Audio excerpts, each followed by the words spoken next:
Hello বন্ধুরা, আমার YouTube চ্যানেলে সবাইকে স্বাগত। তো বন্ধুরা, আজকে কথা হবে চেরি গাছ নিয়ে।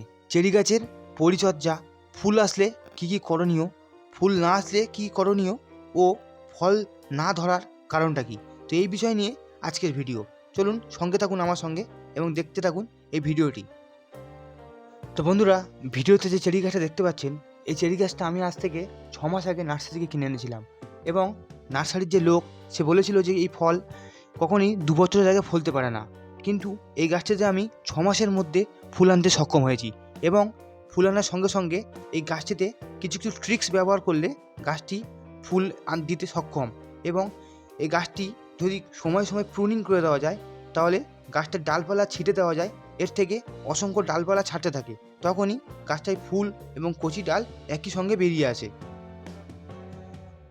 চেরি গাছের গোড়ায় কখনোই বেশি জল দিতে নেই। এছাড়া চেরি গাছের গোড়া কখনোই শুকনোও করতে নেই। চেরি গাছে এমন একটি সমস্যা, এখানে বেশি জল দিলেও সমস্যা এবং কম জল দিলে ফুল ফল কিছুই থাকবে না, এমনকি গাছটাও শুকিয়ে মারা যাবে। তো এই দুটোরই মধ্যখানে অংশনে আপনাদেরকে জল দিতে হবে। বন্ধুরা, চেরি গাছ যে পাত্রে বসাবেন সেই পাত্রের ড্রেনিং সিস্টেম যেন খুব সুন্দর থাকে, কারণ চেরি গাছের গোড়ায় একদমই জল জমে থাকতে দেওয়া যাবে না এবং চেরি গাছের গোড়ায় যাতে হালকা ময়েশ্চার থাকে সেদিকে লক্ষ্য রাখতে হবে। মানে গাছের গোড়ায় যেন হালকা স্যাঁতস্যাঁতে ভাবতে থাকে, তাহলে চেরি গাছটা খুব অল্প দিনেই বৃদ্ধি পাবে। বন্ধুরা, চেরি গাছের কিছু কিছু সমস্যা রয়েছে, যেমন এতে অনেক জাত পোকা বা মিলিবাগ জাতীয় কিছু রোগ হয়। সেক্ষেত্রে আপনারা নিম তেল স্প্রে করতে পারেন এবং নিম তেল স্প্রে করার ফলে এই পোকাগুলো মারতে সক্ষম হবেন। এছাড়া যদি গাছের গোড়া শুকনো না, একদম খটখটে শুকনো না হয় সেদিকেও লক্ষ্য রাখতে হবে। তো বন্ধুরা, এবার বলি মাটি তৈরির প্রক্রিয়া।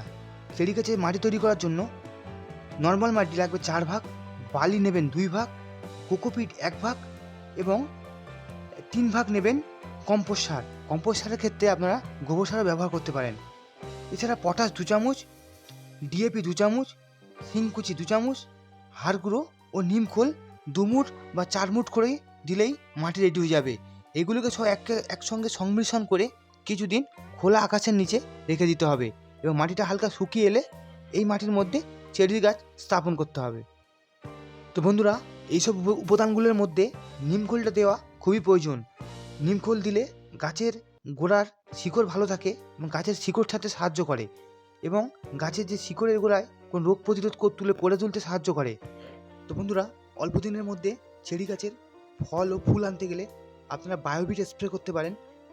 এছাড়া সানফ্লাওয়ার বা পোপেক সুপারও একসঙ্গে মিশিয়ে স্প্রে করতে পারেন। এর ফলে চেরি গাছে খুব অল্প সময়ে ফুল ও ফল আসবে, যেমন ভিডিওতে দেখতে পাচ্ছেন। এছাড়া যদি মনে হয় যে ফল আসছেও না বা কোনো কারণবশত গাছ মারা যাচ্ছে, সেক্ষেত্রে আপনার প্রুনিং করে গাছটি কিছুদিন রেস্ট দিতে হবে, কারণ গাছের একটা নির্দিষ্ট বয়স থাকে, তো সেই বয়স পরে গিয়ে গাছটি ফুল ও ফল দিতে সক্ষম হয়। এছাড়া বন্ধুরা, চেরি গাছে যখন ফুল ও ফল আসবে তখন কোনো খাবার দেওয়া যাবে না। ফল ও ফুল শেষ হয়ে যাওয়ার পর বা ফল ফুল আসার আগে আপনাদের গোড়ায় হাড়ের গুঁড়ো, বোন মিল্কস, এছাড়া পটাশ বা ডিএপি খুব অল্প পরিমাণে গাছের গোড়ায় দিতে পারেন। এর ফলে গাছটি ফল ও ফুল আনতে সক্ষম হবে। বন্ধুরা, এই ছিল চেরি গাছের পরিচর্যা। যদি ভিডিওটি ভালো লেগে থাকে তাহলে চ্যানেলটাকে অবশ্যই সাবস্ক্রাইব করে দেবেন এবং ভিডিওটি শেয়ার করে দেবেন।